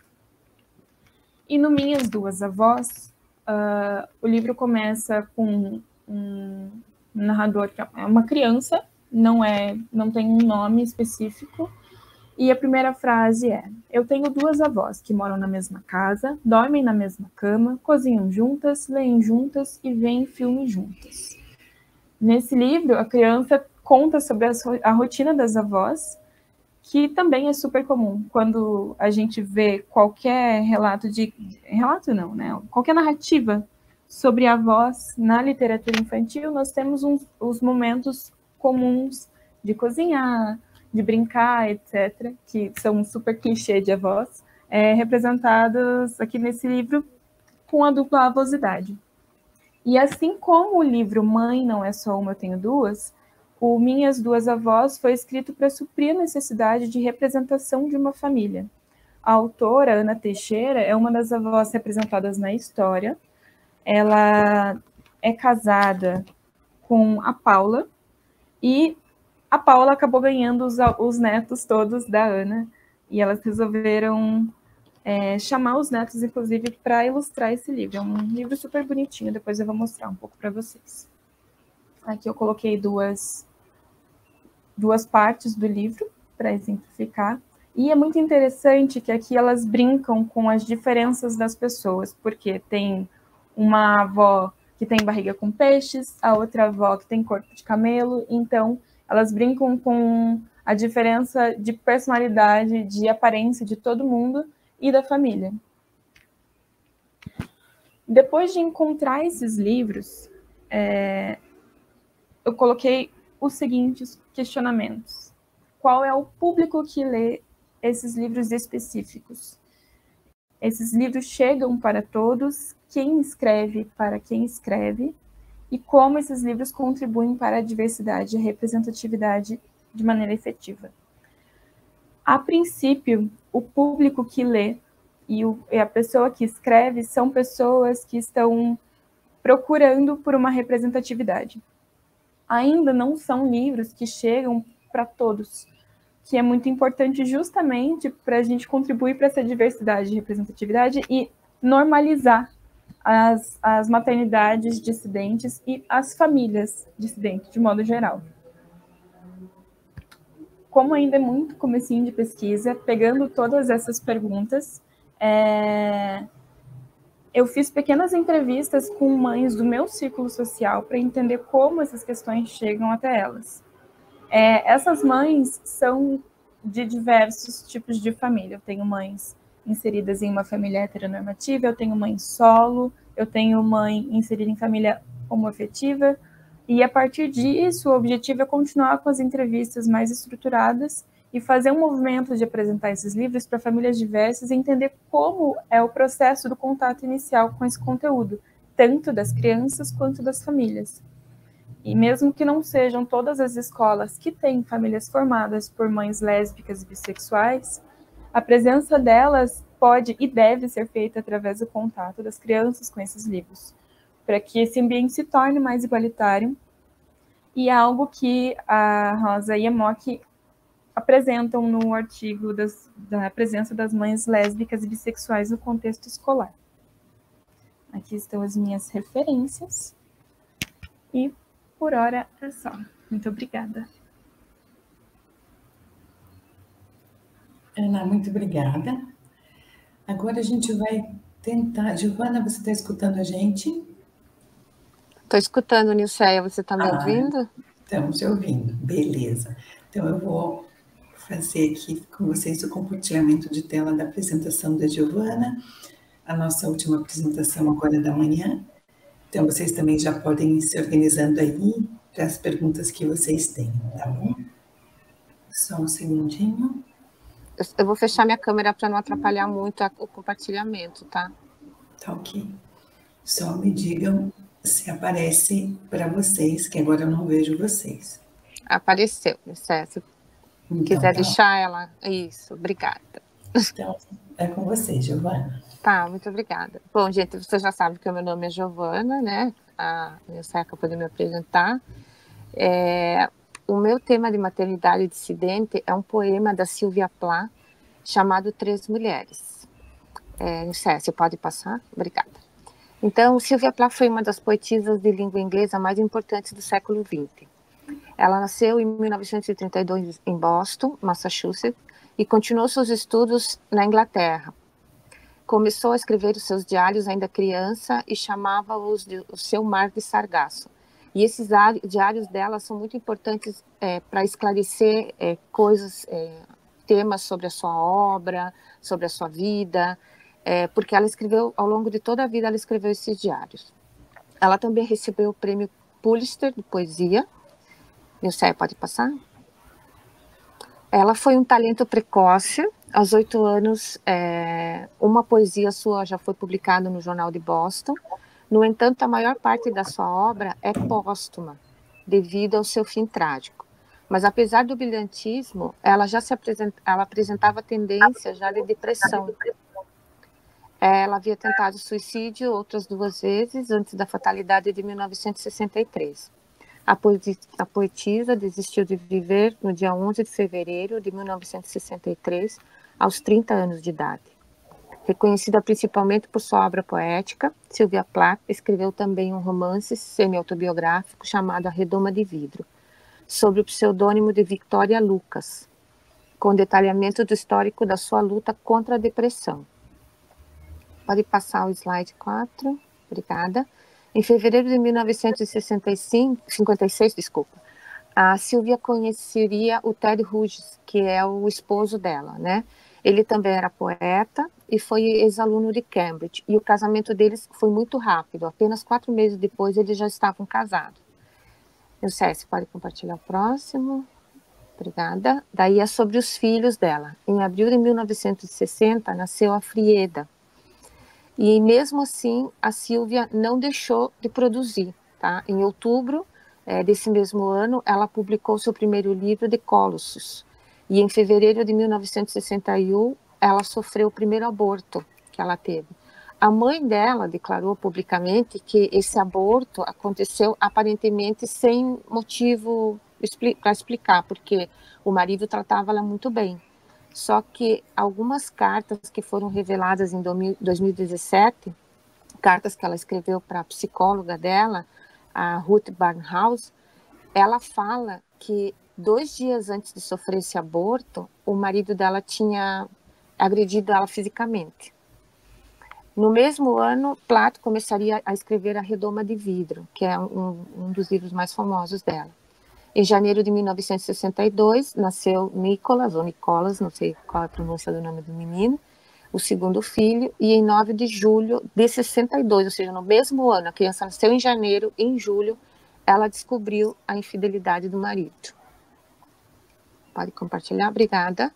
Então, sobre Sylvia Mito, né, eu gostaria de ler essa declaração do ator Peter Steinberg, e ele diz assim: Sylvia, a mulher e o mito, é uma figura enigmática, gerando versões dicotômicas, até mesmo para seus biógrafos. Para uns, ela seria a mulher calada, para outros, a Marilyn Monroe da literatura moderna. E nas palavras de Peter Steinberg, coeditor da obra The Letter of Sylvia Plath, ela não é apenas uma poeta, não é apenas uma irmã, não é só uma filha ou sobrinha. É tudo isso. É tudo o que cada um de nós também é. E continua. Sylvia Plath foi muitas coisas para muita gente. Filha, sobrinha, irmã, aluna, jornalista, poeta, amiga, artista, namorada, mulher, romancista, colega e mãe. Mas talvez a característica mais ignorada da sua vida é de que foi humana, e enquanto tal, falível. Você pode compartilhar o próximo? Obrigada, não sei. Então, aqui falando um pouquinho sobre esse ícone, né, que ela foi para o movimento feminista, da segunda onda feminista, ele fala o seguinte: antes de ser um ícone dos movimentos feministas dos anos 60 e 70, antes de ser um mito da poesia anglo-saxônica do século XX, de ser um filme de Hollywood, dirigido por Woody Allen, de ser até o nome de uma cor de batom, de ter o rosto pendurado em bolsas de algodão e camisetas, antes mesmo de ser protagonista de uma saga familiar trágica de contornos shakespearianos, ela foi apenas uma menina que nasceu em Boston, com um talento precoce para a palavra e um temperamento melancólico. Então, assim, o enfoque que nós demos, em especial eu dei sobre a obra dela, é que estudar realmente a poetisa, a escritora, a autora por trás de tudo isso, não esse símbolo que foi capturado pelo movimento feminista, justamente porque ela fala na obra dela sobre coisas que não se falavam, coisas perturbadoras sobre a vida dela, sobre a depressão, sobre como ela se sente enjaulada pela sociedade e também pelo relacionamento com o marido. Ela põe isso na obra dela, tanto na poesia como nos romances que ela escreveu. Então, a obra escolhida para representar a maternidade dissidente é um poema chamado Três Mulheres. A capa do livro em português é essa que vocês estão vendo no slide, é uma capa amarela, mas existem 3 traduções dessa mesma obra. Um bom estudo também comparativo das obras, né? Então, de acordo com Ted Hughes, o próprio marido dela, em uma nota publicada no Winter Trees, Três Mulheres é uma ponte entre o Colossus, de 1960, e Ariel, de 1965, em que podemos perceber uma mudança do estilo da Plath. uma mudança para uma poesia mais oralizada. Esse poema foi escrito para ser narrado no rádio, e ele está às margens do poético e do dramático, e opera criticamente entre os dois. As estrofes do poema não possuem uma divisão pré-definida ou padronizada, ou seja, não têm todas o mesmo número de versos ou estrutura de estrofes. A voz poética se fragmenta em 3 vozes e assim escreve um poema dramático, para justamente trabalhar com a multiplicidade de discursos, tanto maternos como fazendo uma polifonia dos discursos maternais. Apesar da maioria dos críticos apontar a primeira voz que vocês estão vendo nesse slide, tá, em azul mais claro, como esposa ou mãe, e a segunda voz como a secretária, e a terceira como a garota ou estudante, a própria Plath, ela não fez em nenhum momento, ela nomeou essas vozes. No poema dela é a primeira voz, segunda voz e terceira voz. O motivo dessas vozes serem frequentemente chamadas de esposa, secretária e estudante é porque na primeira transmissão do poema no rádio, elas foram apresentadas dessa forma. Ao sobrepor as vozes, fazendo um arco de começo, meio e fim para as personagens, Plath encoraja e auxilia a comparação, que nós podemos, como leitores, fazer. Ela nos mostra essa pluralidade dos discursos e sentimentos. Então, a gente não vai ler esse poema linearmente, a gente não vai começar lendo a primeira voz, começo, meio e fim da história dela. Essas histórias se intercalam, né? E o fim, lógico, vai estar no final do poema, mas a gente vai ler os 3 fins. Então, não tem uma linearidade. Ai, desculpa, que palavra difícil. Dessa forma, a poeta se utiliza do gênero para explorar a multiplicidade e a ambivalência maternal. 3 mulheres exploram a relação entre a língua, o corpo maternal e a sinestesia. São 3 personagens distintas que mostram a pluralidade e ambivalência das escolhas tanto de mulheres como de mães, afirmando que múltiplas escolhas são válidas. E dessa forma esse poema é uma representação do dissidente, porque ela premia várias possibilidades e várias vivências, né? São 3 mulheres. Dessa forma a autora busca fazer escolhas que demonstrem o caráter múltiplo, tanto das vozes quanto do poema. Em 3 mulheres, as 3 vozes da superfície... Obrigada, Nilce, continua nesse aí, obrigada mesmo. Não, no anterior, por favor, no das bolinhas. Obrigada. Em 3 mulheres, as 3 vozes na superfície representam 3 momentos no processo da gravidez e do parto.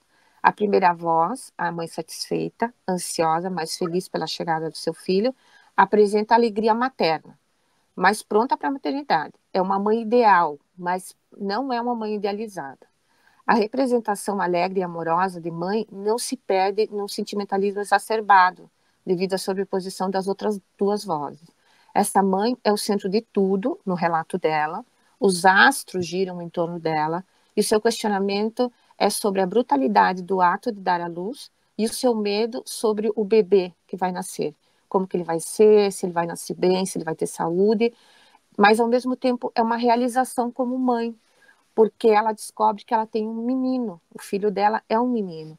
Numa sociedade, esse contexto do poema, dentro de uma sociedade onde o filho é valorizado como um troféu, como um prêmio para uma mãe, né? Ele vai cuidar dela na velhice, ele, por ser homem, ele vai ser livre para realizar tudo aquilo que ela não pôde como mulher. Então, seria, assim, o prêmio, a cereja do bolo para uma mãe era ter um filho homem naquele contexto social. A primeira voz, comumente, é denominada como esposa, mas não se menciona em nenhum momento dentro do poema que ela é casada, ou se ela é viúva, ou se ela está divorciada, tá? Porque existe um apagamento muito forte da figura paterna durante o poema dela, né? Para essa mulher, os homens são os outros, são os sem sentimento, tá?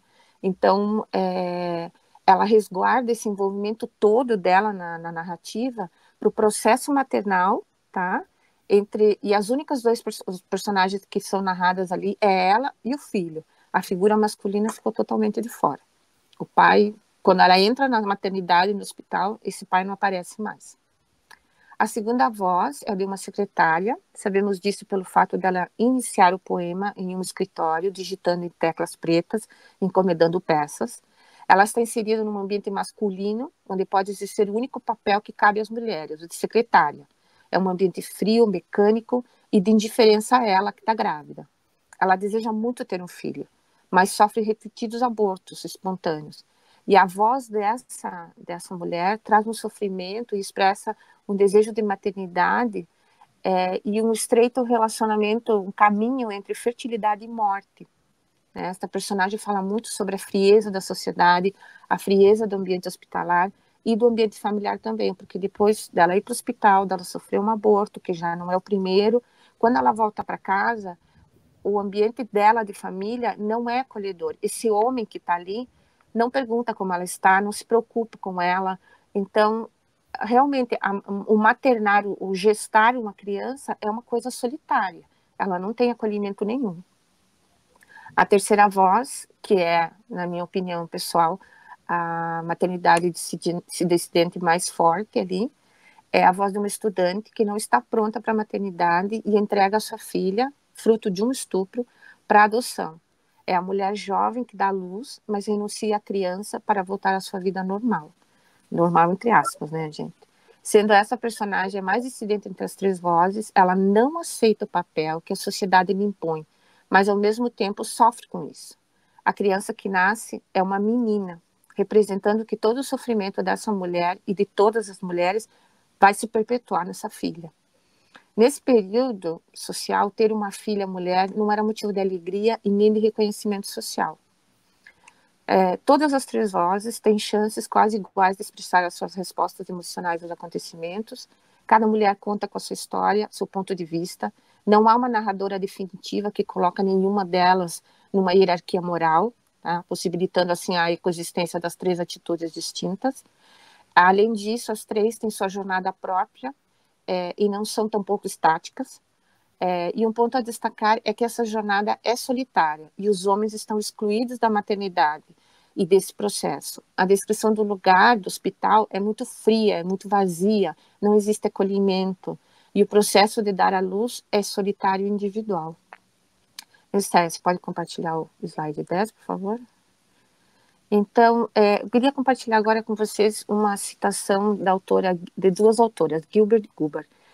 Elas dizem o seguinte: elas apontam como o útero feminino é visto como a primeira casa do feto ou bebê, fonte de comida e segurança, um paraíso mítico imaginado sempre como algo abençoado e consagrado.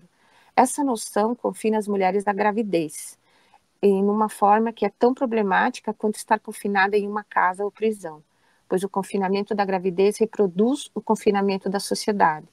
Nesse mesmo sentido, Haile Saffioti escreve que a liberdade feminina está estritamente ligada à possibilidade da mulher aceitar ou rejeitar livremente a maternidade.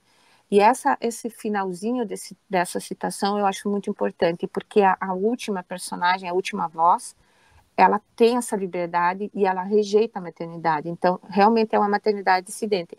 Numa sociedade patriarcal, opressora, ela decide, mesmo com medo, mesmo culpando-se, ela decide que ela vai dar aquela criança para adoção. Por esse motivo, né, a poesia de Sylvia Plath, Entre as Mulheres, é sem dúvida essa representação literária das maternidades dissidentes e tudo que envolve a vivência da maternidade em seus vários aspectos. Nesse último slide, para concluir, eu gostaria de ler as palavras de Hélder de Macedo. Ele diz o seguinte sobre a Sylvia Plath: como todos os bons poetas, conseguir dar expressão às percepções que mais doem, dando, portanto, uma voz pessoal e única ao que é potencialmente de todos, tornando o que lhe é específico impartilhável. Todos nós, mais ou menos, vivemos, sofremos, amamos, odiamos. O poeta transforma toda essa banalidade numa linguagem que, quanto mais sua for, mais se torna dos outros. O poeta, portanto, falsifica sua verdade na artificialidade da linguagem para poder tornar verdadeira. Não há poesia sem os outros, mesmo que só imaginados ou implícitos. A Sylvia tornou-se uma extraordinária poetisa quando se falsificou na persona da sua verdade. Eu sou muito grata pela oportunidade que estou tendo de trabalhar com a Nilce e com as meninas nesse projeto.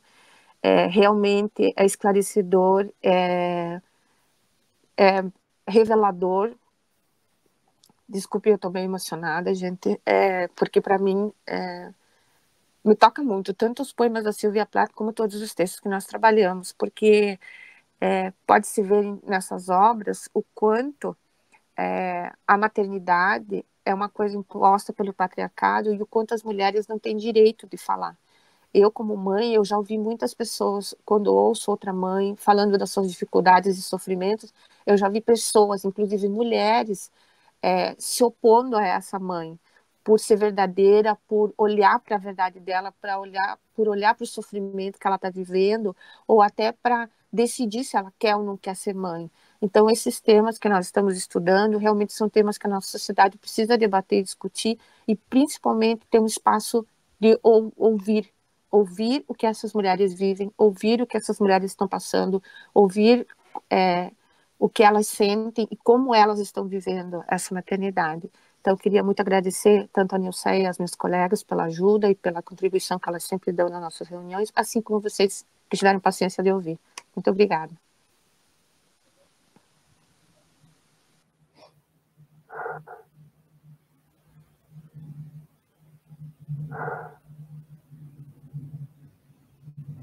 Oi, então vou convidar todas as meninas para abrir as câmeras, né? Já vi que tem um comentário da Stephanie ali, dizendo que trabalha com maternidade na IC. Então, Stephanie, nós também queremos conversar com você, né? Porque ou deixa o teu contato aqui no link para a gente, ou procura a gente, porque todos esses diálogos são importantes, né? É uma área de estudo que vem crescendo, então a gente, quanto mais diálogo a gente tiver, quanto mais proximidade a gente tiver com os estudos que estão acontecendo, também é muito legal para a gente.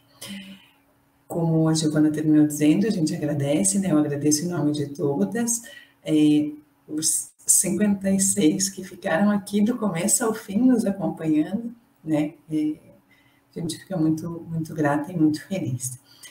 E agora eu vou convidar para que nesses 20 minutos que ficam aí disponíveis para o final da sessão, a gente conversasse um pouco. Então, estamos abertas a responder as perguntas de vocês, algum comentário, a ouvir os comentários de vocês, né, as impressões que vocês têm. Então, por favor, se alguém quiser começar, a gente quer ouvir. Muito obrigada por todos os comentários do chat, né? A gente fica muito feliz de saber que vocês gostaram.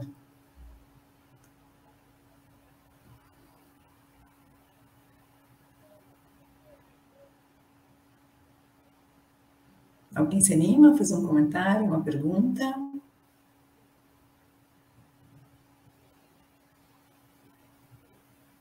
Oi, vocês estão me ouvindo?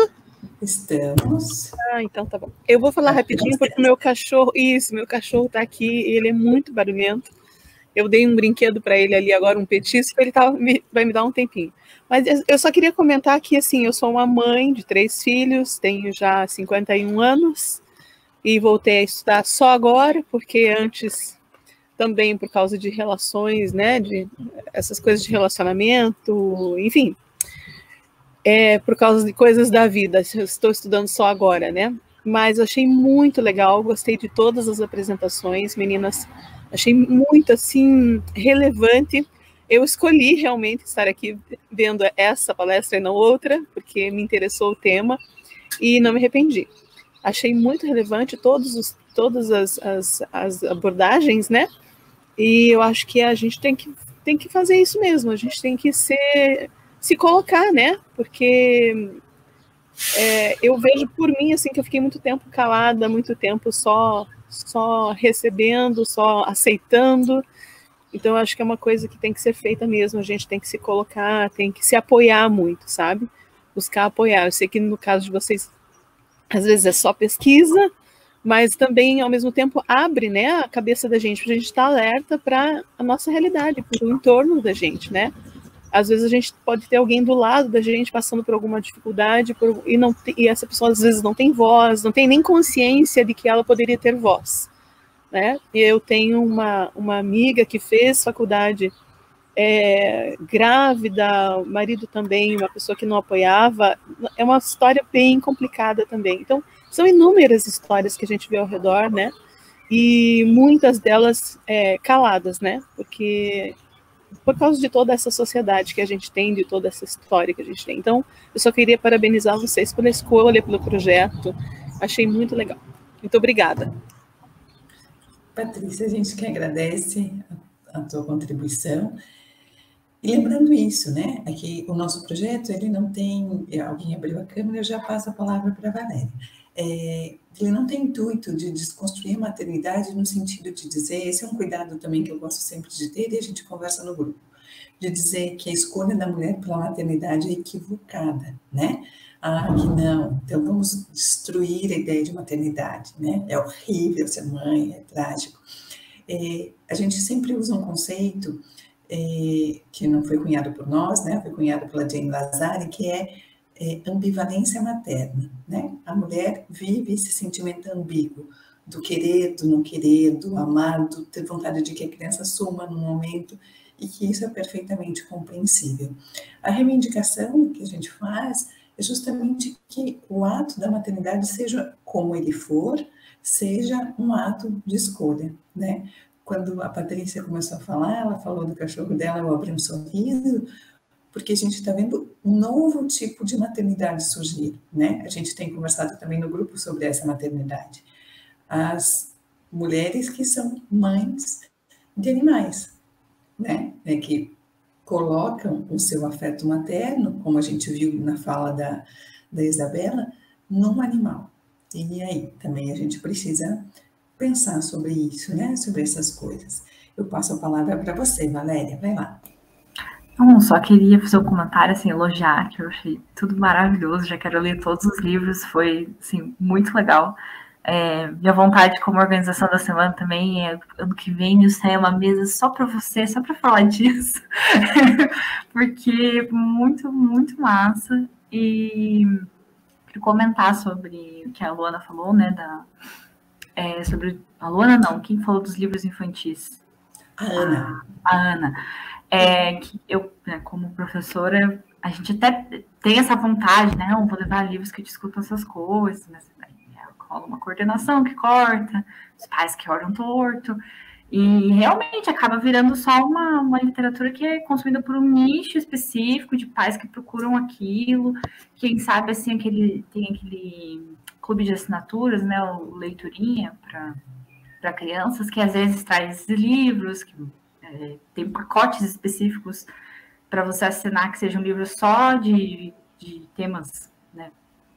Aqui coloque tudo, né? De causas, seja LGBT, racial, enfim. E é só nesse momento que tem. E eu acho isso... é terrível você ver de mãos atadas, pensando que você quer fazer e toda hora é cortado, assim, é muito difícil na escola. E mesmo assim, e 0% tipo de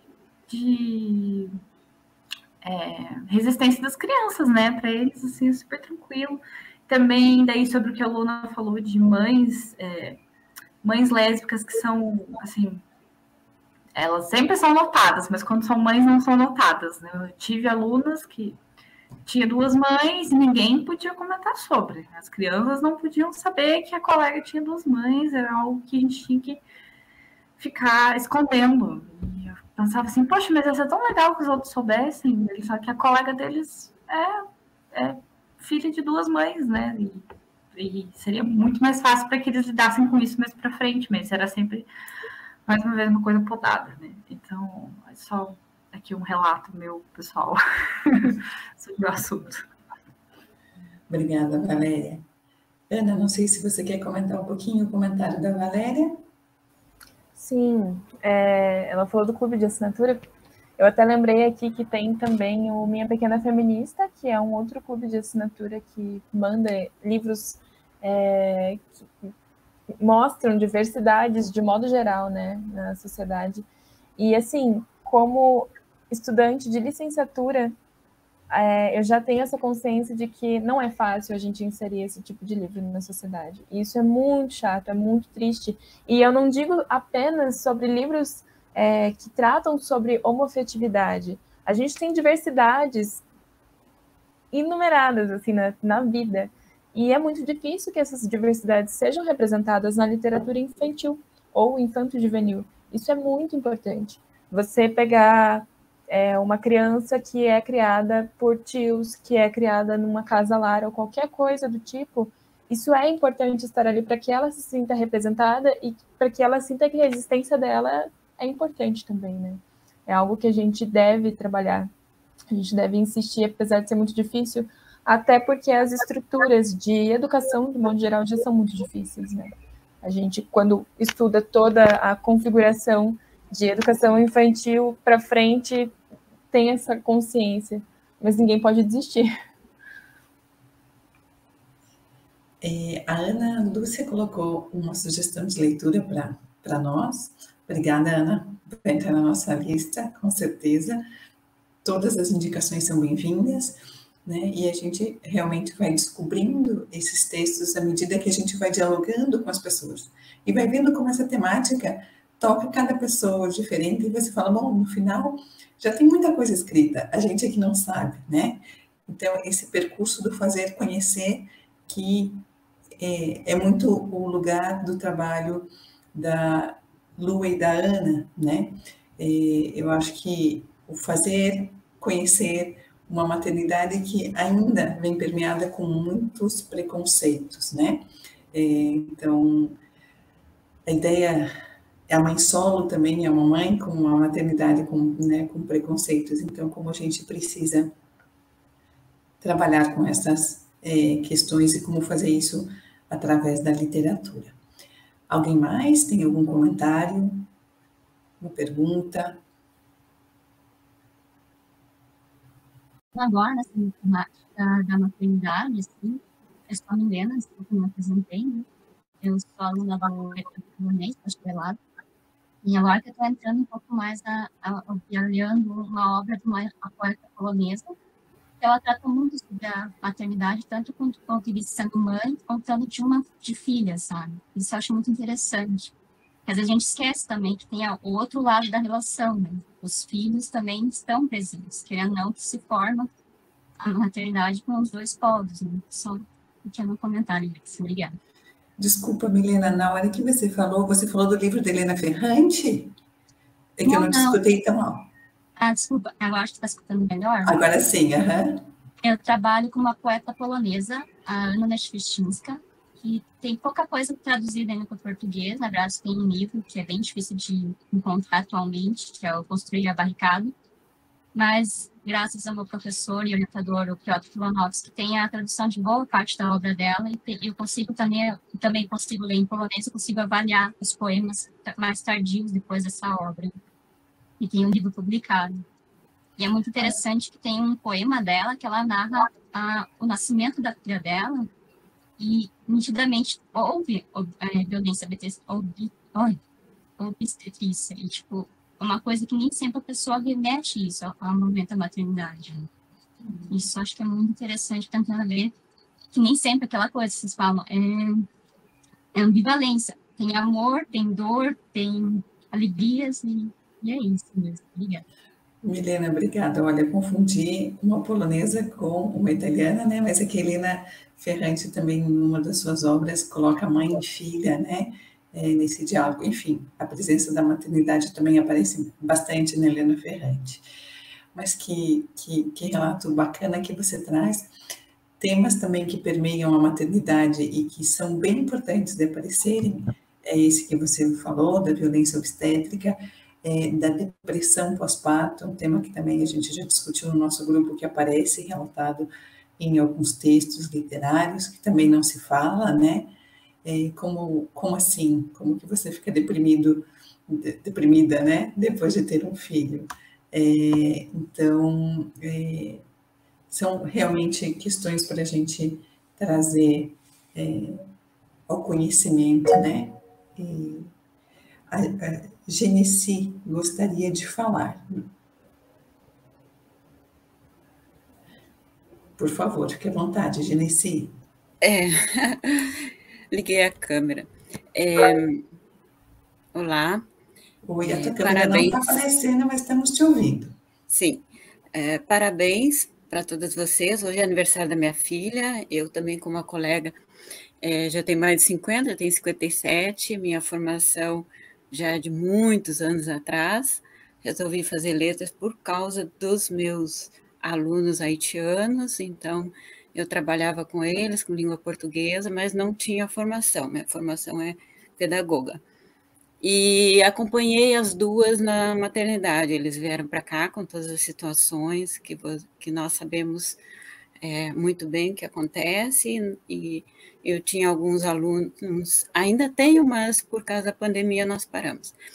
E acompanhei a questão da maternidade das duas, e sei que não é fácil, sabia, por experiência própria, tenho 2 filhos, e fiz questão pela comunicação, dificuldade de comunicação que eles têm, e realmente no hospital e nas consultas e no posto de saúde,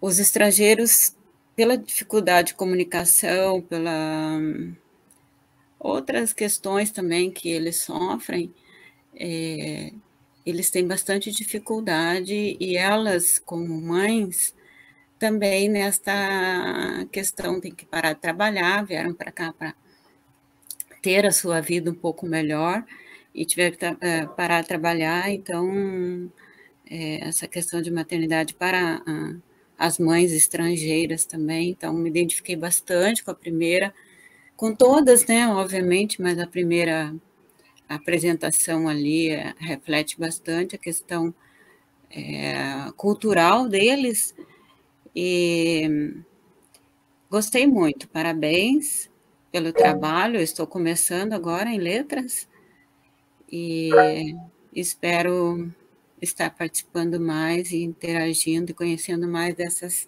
questões. Parabéns, professora, por esse tema que nos move, né, enquanto pessoas, seres humanos, mães ou não, que permeia nossa vida, tá bom? Muito obrigada, Genice. Thaís, eu já te passo a palavra, eu só queria comentar um pouquinho a fala da Genice, e trazer a Patrícia também para essa fala, né? Obviamente, eu espero que esse não seja somente um espaço feminino, né? Eu defendo que os homens possam viver e compreender o que é a maternidade de uma maneira mais intensa. A ideia não é formar o nosso grupinho das meninas, né? Mas é realmente emocionante ver as trajetórias das mulheres, né? E pensar que Patrícia e Genice chegam aqui depois de ter vivido etapas como essas da maternidade, né?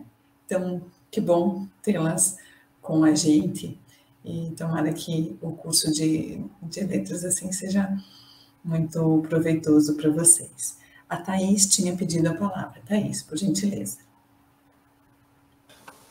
Primeiramente, gostaria de parabenizar, todas as apresentações foram muito legais, muito interessantes, muito informativas, e na verdade eu gostaria de saber se conhecem algum livro por interesse próprio, assim, por uma situação familiar no momento, mas também um convite à reflexão, que é a maternidade quando envolve crianças com deficiência, porque é uma maternidade diferente, exige muito mais, não tanto, não somente da mãe, né, como de um todo, mas principalmente da mãe.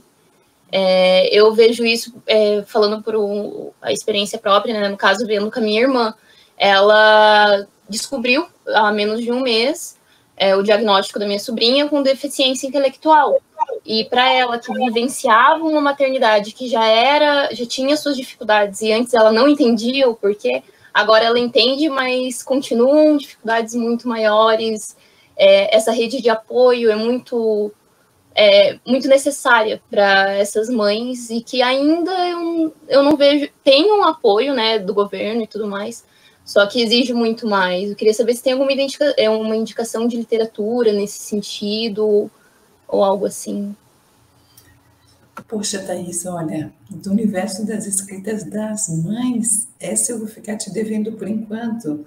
Realmente é uma coisa que dos livros que eu encontrei pelo caminho, eu nunca li. Mas enquanto você estava falando, eu me lembrei de um livro, e talvez pareça completamente fora do lugar aqui, que a Ana pediu para falar, o livro que eu me lembrei se chama A Queda, do Diogo Mainardi. Exatamente essa pessoa que é muito polêmica politicamente no Brasil, há muitos anos atrás, ele escreveu sobre o processo de um filho dele que, por um erro no momento do parto, né, nasce com uma série de comprometimentos e como ele foi lidando com esse filho, né? A Ana Lúcia colocou ali o Filho Eterno, do Cristóvão Teza também, né? Mas que também apresenta uma perspectiva desde o viés paterno. Materno, realmente, nesse momento, eu desconheço. Se alguém conhecer algum, por favor, sinta-se à vontade para indicar. Ana, por favor, diga lá. Eu não tenho muitas indicações específicas, né, sobre esse viés da literatura.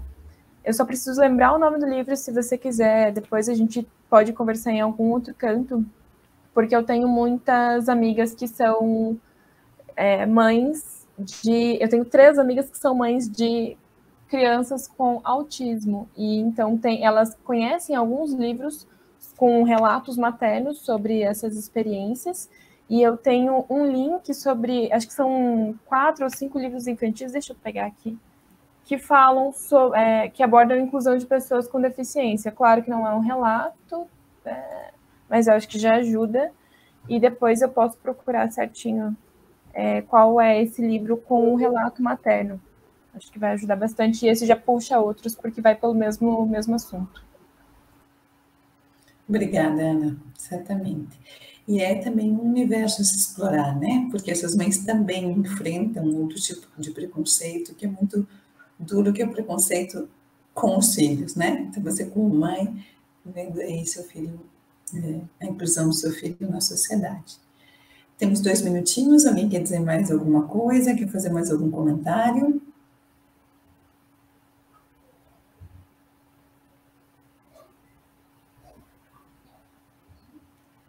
Se não, a gente... a Larissa colocou A Criança Orquídea, e sugere que a gente leia. Já estamos aqui, todo mundo com o caderninho, né? E a Isabela gostaria de falar. Fala lá, Isabela, por favor. Eu queria só comentar e agradecer, na verdade, por essas contribuições que as meninas deram, porque, assim como todos os textos que a gente apresentou, né, apesar de terem sido apresentações individuais, a gente discutiu juntas, e a gente leu juntas os textos. Então, também foram pesquisas e criações, de certa forma, colaborativas também. Então, receber esses relatos de vocês, acho que para a gente é muito relevante também, tanto pelo fato da gente ver o quanto o nosso trabalho consegue atingir vocês e abrir espaços. A Lu até estava comentando sobre isso, né? O quanto os nossos trabalhos conseguem criar um ambiente seguro e participativo também, mas também o quanto vocês contribuem para qualquer futura pesquisa e qualquer futuro trabalho que a gente ainda venha fazer. Então, obrigada também. A Janice também colocou ali Amor Sem Limite. Já temos aí umas 2 recomendações de próximas leituras. Já estou anotando aqui. Adriana Lemos. Bom, então, agradecemos a todos, todas, todes, né? A todo que estamos aqui esta manhã. Obrigada por terem escolhido acompanhar a gente. Que esse tema, né, se torne presente nos nossos cotidianos, que a escolha da maternidade seja, de fato, uma escolha livre, né, para que ela possa ser vivida na sua plenitude, e que a não escolha também seja aceita. Eu acho que é muito importante a gente falar isso, né, o preconceito que permeia as mulheres que por alguma razão decidem não ser mães. Enfim, que a gente caminhe sempre para a liberdade, que eu acho que esse é o melhor caminho. Muito obrigada a todos. Opa, a Genesi gostaria de falar. Gostaria de mostrar que eu levei essa moça para fazer uma palestra numa das escolas que eu trabalhei, e não sei ainda como que está a situação dela, mas não é que esse aqui é. Aqui está ela. Aqui. Ela é cadeirante e a família vai também, e ela dá palestras e é excelente para falar com família, com crianças, com adolescentes, tá bom? Esse é o contato que está no livro, tá bom? Muito obrigada. Muito obrigada mesmo, gente. Quantas quantas indicações legais vocês contribuíram aqui para a gente. Precisamos de mais membros no grupo para pesquisar todas essas outras relações aí. Mais uma vez, obrigada. Tenham uma boa semana de letras. Aproveite bastante. Larissa, se você quiser me mandar um e-mail depois, a gente não sabe como que vai ficar essa gravação, porque eu não sei se eu tenho espaço no Dropbox para ela, mas se der tudo certo, eu posso passar para você, tá? Então, até, professora, se você quiser, e todo mundo que apareceu com o rosto autorizar o uso da imagem pelo nosso e-mail, a gente pode pôr no YouTube. Sim. Ah, tá ótimo. Eu só verifico se está tudo ok, e aí eu compartilho. Aí você manda um e-mail lá para a semana que a gente sobe. Teve mais gente interessada no Instagram perguntando se ia ter a gravação disponibilizada. Então tá. Famosa já. Vamos lá, meninas, daqui para o sucesso. Gente, obrigada. Tudo de bom para vocês. Uma boa semana de letras e até um próximo encontro, uma próxima oportunidade. Então, pessoal, se não preencheram o formulário de presença, por favor, foi a primeira coisa que eu mandei no chat. Hoje não vai ter agora espaço de manhã, vai ter espaço à tarde com o pessoal da Linguística Aplicada, que vai ser sobre ensino de línguas em contexto de fronteira. E à noite a gente vai ter o Marcelo Segreto falando sobre composição de melodia, ok? Então, nos vemos nos outros espaços. É isso aí, pessoal. Obrigada.